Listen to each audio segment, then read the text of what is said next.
can't believe how cheap that is.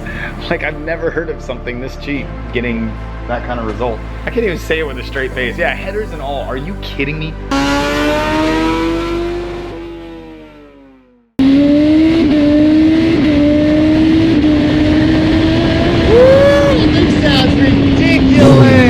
What's up, guys? So today we have a brand new 2023 Kawasaki Z900 on the dyno.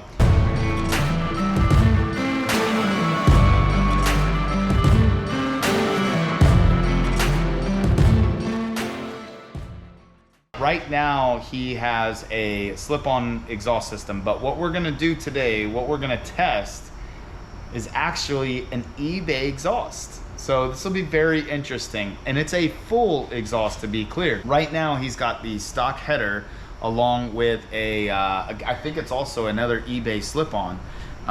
So we're going to baseline it right now. We're gonna baseline the bike with the stock header, the cat, all that stuff, with a slip-on style exhaust system. And then, so this is actually an eBay knockoff, okay? This is, I'm sorry, this is a SC Project knockoff from eBay.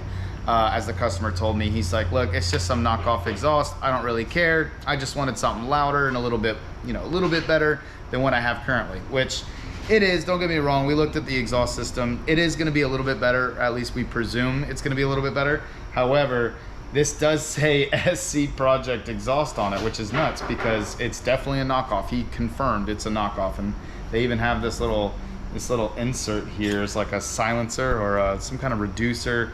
I don't know, no idea why. It's pretty funny. I'm assuming it's some kind of decibel killer or some kind of silencer of some sort. But anyway, this was in there, pretty hilarious. We're gonna pull this out though whenever we actually install the exhaust system. So what we're gonna do right now, guys, we're gonna baseline it. This is gonna be a fun video. I think it's gonna be pretty cool just to see. We should pick up some gains, but it'll be interesting to see like what an actual like kind of knockoff exhaust system, what a cheap exhaust system, what it could actually produce on the dyno. So stay with us. We're about to warm the bike up and get it running.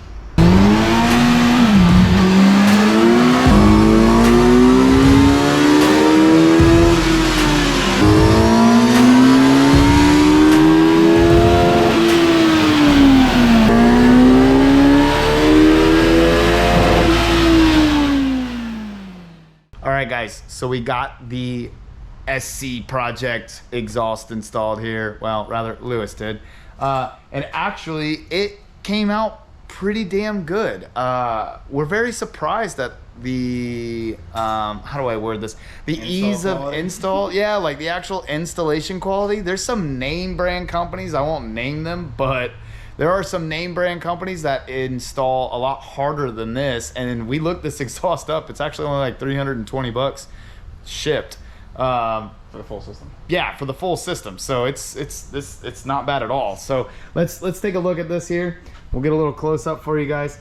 Now granted, you know, obviously the finishing touches aren't the best, but again, what do you expect for a full system for 300 bucks, you know?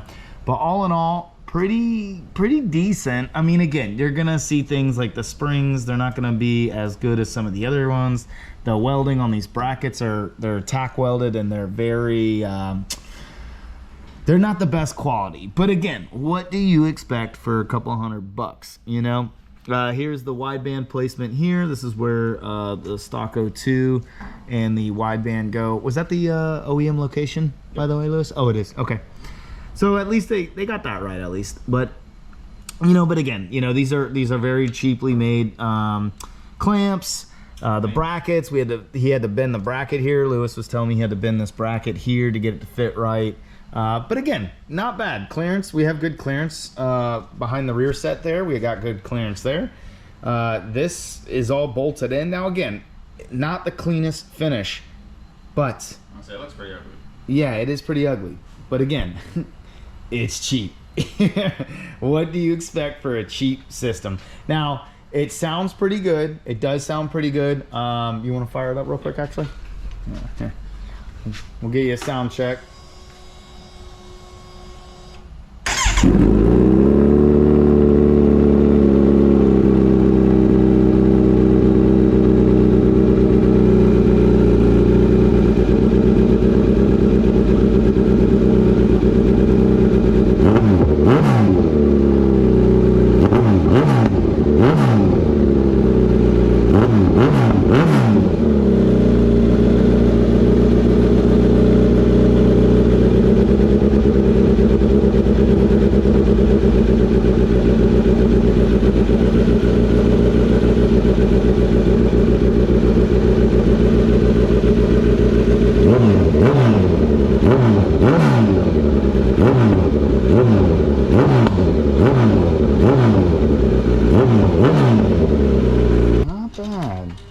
So again, it sounds pretty good. You know, we'll see what it sounds like under load. We'll get ready. We're getting ready to throw it back on the dyno here, and we're gonna go through and re-baseline it. So I'm very curious. It should do pretty good. I mean, shit. It did 113 so far. Like literally on the dot. It was like 113.02 or some jazz. With that on there? With the stock system. And so with this stock system, with the cat, stock header, and again, he had a, this is like another eBay style slip-on. Yeah, this has got some weight to it. Good God. Dude, I picked it up, I was like, wow. Yeah, this is kind of heavy. Yeah, this feels like it's like probably 4 pounds, 3 or 4 pounds just for that tiny little muffler. I mean, look, my hand's just as big. I got little hands, so I don't know. It's that's pretty heavy, and it's, again, this isn't the best quality of slip-on either. Yeah, we got these 2 holes, and again, very, very, very, very, you know, it doesn't, yeah, that's not the best flowing exhaust. So it made 113 wheel. I forgot the torque readout. Well, we got the graphs, don't worry about it. It was running extremely rich, pig rich with that slip-on system. Like we were in like 11.5 AFR, 11.7, very, very rich. So this should definitely help lean it out. Again, we will see. We're gonna find out. We're gonna put it on the dyno. We're gonna re-baseline it again, see what happens, and go from there. But I'm really curious. I'm thinking at least 115, 116 wheels. What I'm hoping for out of this. Still reduced throughout the whole thing, but it does open up towards the end. Yeah, it picked up. You know, yeah. I mean, it's not the biggest diameter piping, but like Lewis said, it should still flow pretty good. Still has a pretty decent outlet here. Yeah, I mean, it's still a pretty big outlet. I mean, I don't know, it's probably still about 2.5 inch on the outlet here. So, you know, this other pipe, it looks like maybe about 1.75 inch, maybe 2 inch. Yeah, maybe a 2 inch. So we'll see. You don't really need anything massive on a bike that doesn't make, you know, a ton of power. So we're not talking about 200 horsepower bikes. So, you know, it doesn't need a huge pipe. So this actually might be a very, very street friendly pipe. We will see. We're gonna get it on the dyno. We're gonna see what this thing produces, and we'll keep you guys updated. This is very interesting. This is pretty fun. I'm not gonna lie. This is pretty fun.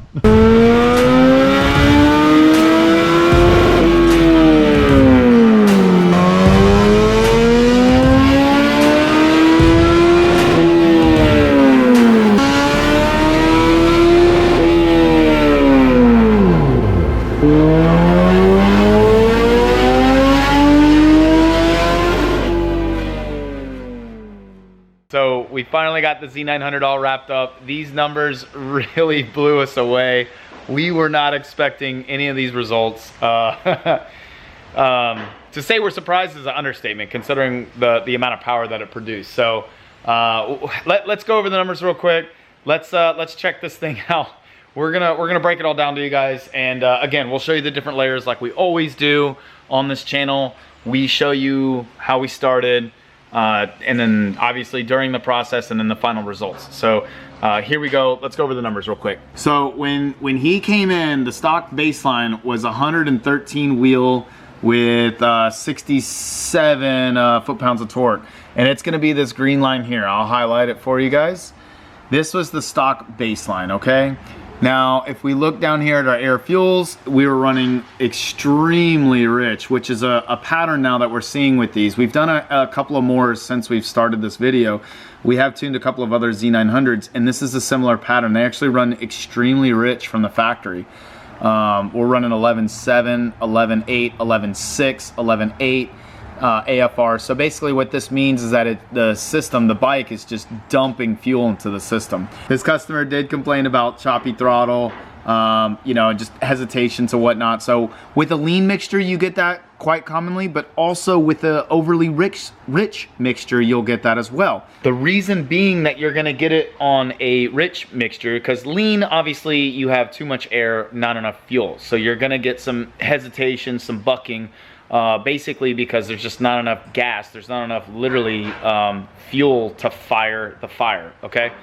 You don't have enough fuel to actually keep the fire going, so it's gonna basically be cutting in and out. So think about a candle. This is the best way I can describe it to you guys. So think about a candle, you know, and or think about a fire rather. You need fuel. You need either wood, you need gasoline, you need something to keep the fire going, right? if you don't have enough gasoline, let's say it's a gas fire, let's just assume. If you don't have enough gasoline that's constantly going into the fire to keep the fire going, the fire is going to go out. And that's kind of like what happens when it's too lean. You need to keep adding more and more fuel to kind of keep the fire burning. All right, just again, rough analogy. All right, same kind of concept goes with too much fuel. What you end up doing is you're literally like, you're extinguishing the fire because it's just too much volume now. So it's literally overpowering the little spark that's going on inside there. So that little combustion, it's a small explosion in your motor. When you have too much fuel, it literally can't even combust it because it's too much. It's way too much. It can't light it because it's just too much squirting into there. So you'll also get a hesitation-like feeling when it's way too much, okay?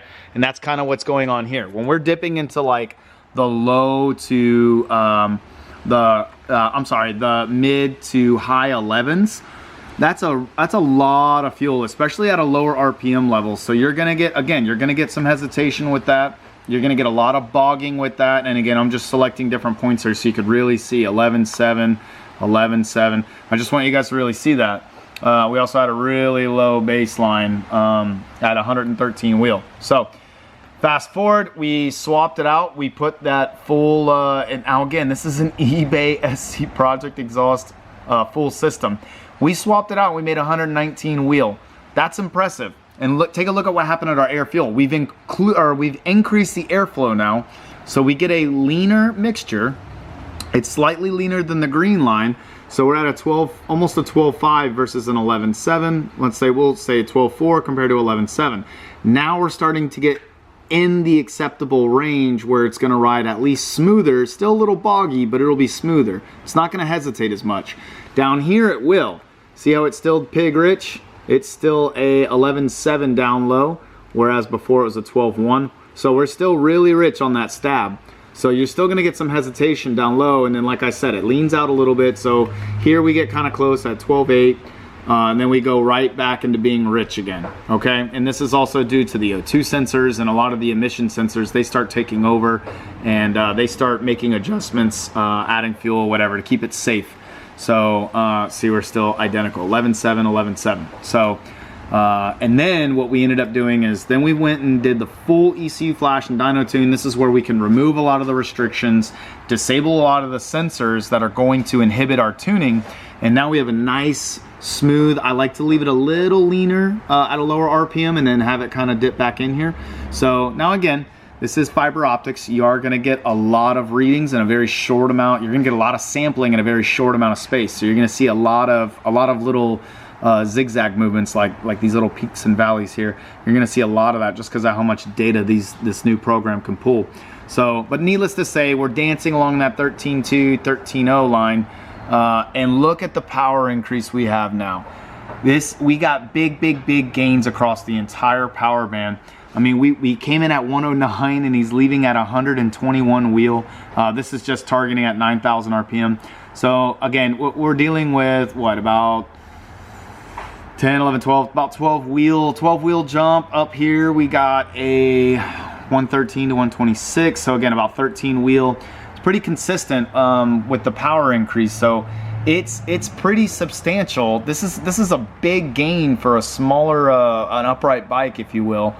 These are big gains for an eBay exhaust. Again, final number 126 horsepower and almost 74 foot-pounds of torque. I mean, just massive gains, and all for, like I said, an eBay exhaust. We just looked it up, and for the full system, it was $341 with free shipping. I can't even say it with a straight face. Yeah, headers and all. Are you kidding me? So. Okay, so needless to say, we just looked it up. $341, free shipping. I can't even say it with a straight face. And you know, again, and we did the ECU flash and dyno tune and everything. So he went from 113 wheel to 126 wheel. I mean, picking up 13 horsepower on a upright bike is massive. Great gains, honestly, regardless of anything. For an eBay exhaust, you can't beat it. Like I said, I'm a big advocate on speaking the truth. If it's junk, we're gonna say it's junk. But something like this, now, as far as the quality and the durability, I can't attest to that. I don't know. Who knows? We don't know if the exhaust is still, you know, rocking out with no issues. We don't know. But we can tell you it made power, and it actually produced pretty good power. I mean, this was a good curve all in all. I would be happy if I only spent $340. I would be thrilled with these results on my bike. That's just insane. That's seriously insane. We hope you enjoyed another episode on our channel. Thank you so much for the support. As always, it really means a lot to us. The team is growing, the page is growing. We're doing great. It's all thanks to you guys. Leave a comment down below. Tell us what you think about the eBay exhaust. Tell us what you think about the power gains. Let us know if you have a bike similar to this and if you're interested in something like this. Give us a comment, like, a follow. We really appreciate it, like we said, as always. And with that being said, guys, be safe out there, and we'll see you on another episode.